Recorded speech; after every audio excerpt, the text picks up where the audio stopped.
From Tel Aviv to get us the latest on the situation on the ground is DD India's Sarah Coates. Good afternoon to you, Sarah. Now, where do things stand where Israel's moves in Rafah are concerned? There's intense focus on what it does there, considering all that has happened over the last few days. So, is proceed with caution the operative mode, or are things a little different? Certainly intense focus on the ground in the southern part of the Gaza Strip. People say that the situation is worsening by the hour amid heavy airstrikes and the Israeli military moving deeper into the city of Rafah. Now we have pictures coming out of terrified people fleeing, although they say they simply have no place to go.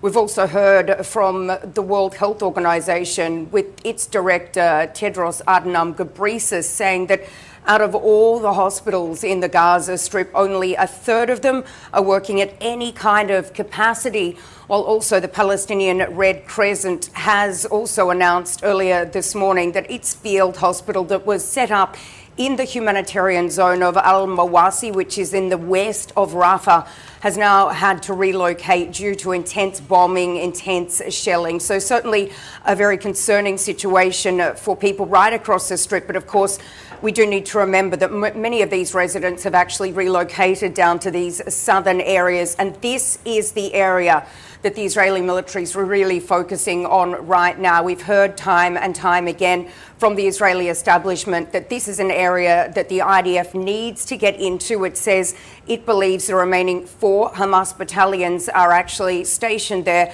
and potentially some of these 120 Israeli hostages may be hidden there, and that's its reasoning for having to go down into Rafah.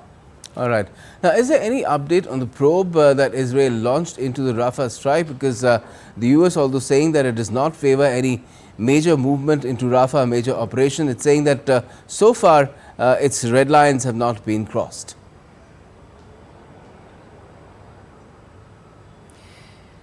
This is the incident, isn't it, that caused just so much, or is causing, I should say, so much global anger. The Israeli military says that this investigation is ongoing, although yesterday afternoon it did release the initial findings of a probe. The IDF spokesperson, Daniel Hagari, he held a press conference. He said that the IDF believes that it was caused, this large fire in that tent camp was caused by a secondary explosion. He says that the military dropped 2 17-kilogram munitions on specific Hamas targets in that area, and that these 2 munitions alone would have been too small to cause such a large blaze, with the military looking into potentially the possibility that weapons may have been stored in that area. Now, this comes as media in the United States is today reporting that these bombs were actually made in America, bombs that were used in this attack on Sunday. And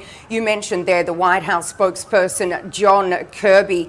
He's spoken out a little earlier when asked about this attack and what this will mean for the Biden administration. He says, well, we'll have to wait and see what the investigation finds out. But he says at this stage, there will be no policy change when it comes to the US support of Israel, saying that the US administration at this hour does not believe any red lines have been crossed. All right.